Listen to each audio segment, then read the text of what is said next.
This is the new Duo 3V, the newest camera in the Reolink Duo range, so I thought I'd take a look at it and compare it to the regular Duo 3 PoE camera that I featured earlier last year to hash out the differences between them both and to hopefully help you understand a little bit more about the range as a whole and work out which one you should go for. Now, Reolink I've always recommended for their sheer variety of cameras. Honestly, go and check their link in the description because it goes on and on and on. They've got regular cameras with single lenses, night vision models, spotlight models, models with zoom lenses, models with actual mechanical zoom as well.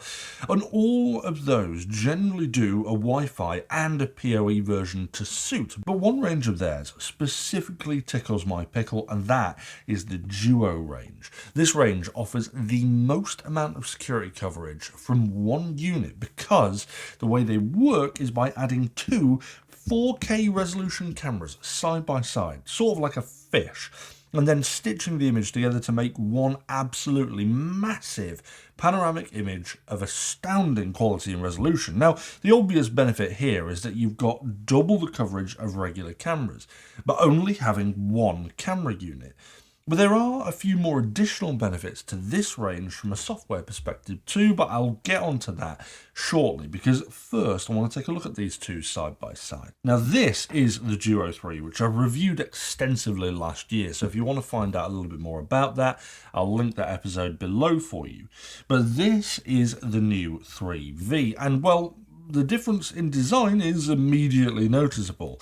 And I think, if I'm going to make a reasonable assumption here, the 3V in the 3V's name stands for Vandal. And that's because this features a huge protective dome over the camera, like an anti-vandal device. Now, with many security cameras these days from most manufacturers, including Reolink, the cameras are somewhat exposed on thin tripod-style mounts you screw in the walls or ceiling. Now, this might be enough to stop the camera moving with light wind or other weather events, but if a hooded youth or undesirable was to throw a brick at it whilst trying to steal anything that isn't nailed down, this type of mount would be about as useful as mounting the camera with crepe paper. The 3V is the antithesis of this. You essentially position the camera the way you want it prior to mounting the protective shell, and then once the shell is on, it'll take the walls or roof coming down before the camera is actually affected and moved. To put it in perspective, the dome has an impact rating of what's known as IK10, which will withstand 20 joules of force from something like a 5-kilogram hammer swinging directly onto it. I don't think anything short of shooting it with a shotgun will affect this. And even then, there's certainly no object that an undesirable could throw with enough force that would damage this lens. But of course, just saying the paper specs as always isn't enough for me, so I thought I'd actually try and break it myself to see what it takes.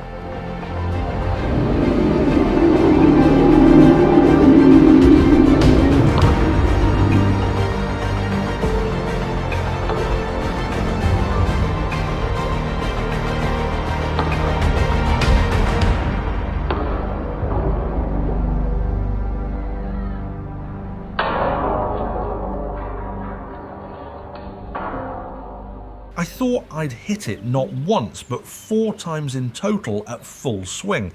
And you can see all that has happened is that the shell has a few scuffs on it.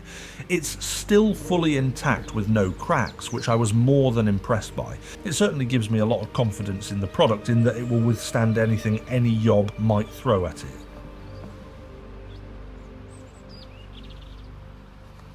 Now, I'm a huge fan of this protective shell, but along with the benefits come some trade-offs. Firstly, there's been a form factor change because of it, and although it appears more compact with the computing done in the body that sits just above the lenses, it means that it's slightly less flexible when it comes to mounting, and a million times less flexible if you want to just quickly adjust it when it's been set up.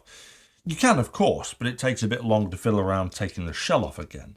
Now, another trade-off is the vertical field of view. Horizontal is still the same as the Duo 3 at a whopping 180 degrees, but the 3V ends up with a slightly smaller vertical FOV at 53 degrees, whereas this, the Duo 3, has a 55-degree vertical FOV. I guess it's hardly anything in the grand scheme of things, but it is still a trade-off all at the same time. Now, other than that, these have exactly the same specifications. They've both got the same resolution image, which is, as I mentioned earlier, two 4K sensors welded together to create an image size of 7,680 by 2,160. This results often in huge amounts of your surveillance area being covered with just one camera, and because of the high resolution, it gives you a good amount of digital zoom whilst retaining digital quality.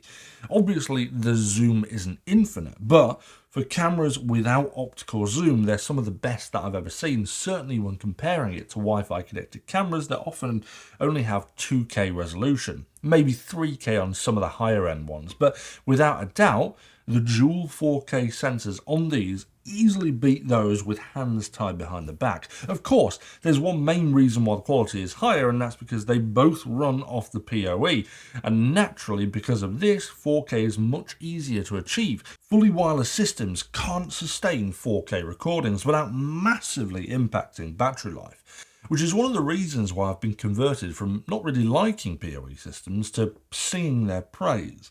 Now, being PoE, they've got two methods of running these. They both support power over Ethernet and then store onto a micro SD card, or the way I prefer using PoE cameras, they both support Reolink's NVR system, which is essentially a plug and play system that allows multiple PoE cameras to feed into the hub, which stores all of the footage. This can be then viewed on a monitor attached to the NVR, or alternatively you can connect through the app and view the live footage and recordings through the app. But both of these devices have color night vision as well, using spotlights that surround the lenses, and if you wanted to be more inconspicuous, both have IR blasters for black and white night vision as well. Although I will say that the night vision on the Duo 3 is slightly better than the 3V, because the protective dome can sometimes reflect or refract both its own spotlights and external lights, which results in a stitched image that isn't as smooth as the standard 3 can do at night. Perhaps not quite as good as the ColorX technology in the Argus 4 Pro that we tested a few months ago. That gives you full color night vision without the need for spotlights or infrared blasters, which is impressive. But the Duo range still performs extremely well with the more traditional night vision modes. Now, aside from the specs being the exact same, the software is pretty much identical too. Of course, you have the standard type of security detection that you probably expect from smart systems such as person, pet, vehicle and general motion detection, and the ability to set motion zones along with fine-tune the sensitivity of the different types of detection. But Reolink have made a feature that makes use of the ultra-wide image created by the Duo 3 range called Motion Track, which is a bit of a bizarre misnomer because the camera doesn't actually track your movement per se. What it does, however, is take a snapshot of the path of movement and displays the snapshots of that movement all blended together in a single image. The point of this is to make it a lot easier to find out more information about an event that's transpired. There's many times with other cameras that you might see someone walking up to your driveway in a snapshot image, and then the only way to find out what that person's actually doing is essentially going into the app and viewing a full recording or watching the stream if you're quick enough. Well, you don't have to do that anymore with this feature, because you can see what that person who has essentially walked onto your drive has done. You can see that they've walked up to your car, broken the window with a hammer, picked up the dog and has driven off into the sunset with both the car and the dog to live their best criminal lives. And I know that all from one image. It's a fantastic feature and possibly one of my favourite ways a manufacturer has come up to display security alerts over a period of time, providing a much more comprehensive overview of an event than anything else that I've tested before. Now, there is one more model in the Duo 3 range which I haven't got with me now, and that's the Wi-Fi version of the standard Duo 3, which looks even more like something from Pixar's WALL-E with its large ear-like antennae. This allows connectivity over Wi-Fi 6, so should be particularly stable, although I've yet to test this model, so I can't comment too much on this. But being a part of the Duo 3 range, I thought it's worth a mention as it shares almost all of the same features and specs of the other two, with the exception of the Wi-Fi connectivity and the fact it's powered by regular DC power port and adapter. But the real question is, which one should you go for if you're thinking about the Duo 3 series? Well, the RRP of both the 3V and the 3 is £159. Although both were on discount when I was writing this episode, so I'll pop a link in the description below for you to take a look at the Duo 3 range. But the fact that they're the same RRP makes it a perplexing choice.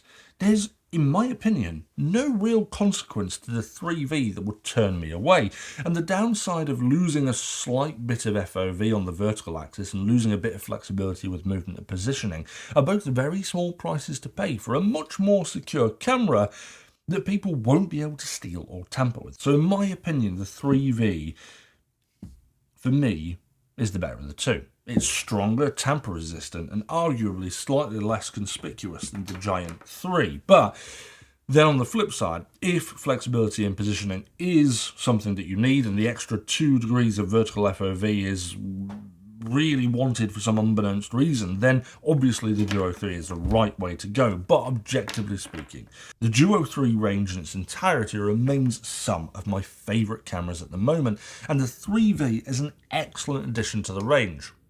Dare I say it, possibly my favourite of the range. But what do you think? Which one would you go for and why? The 3 or the 3V? Let me know in the comments which one you prefer. And do let me know in the comments if you think I've missed anything in my consideration that this is the better of the two. And if you found today's episode helpful in deciding which of the Duo 3 to go for, or if it helped you decide if any of them are right for you, then make sure you return the favour and hit that thumbs up and subscribe. But that was just a quick episode taking a look at the new 3V and the 3 range as a whole. But other than that, guys, I'll see you back for another episode of STU'S Reviews soon.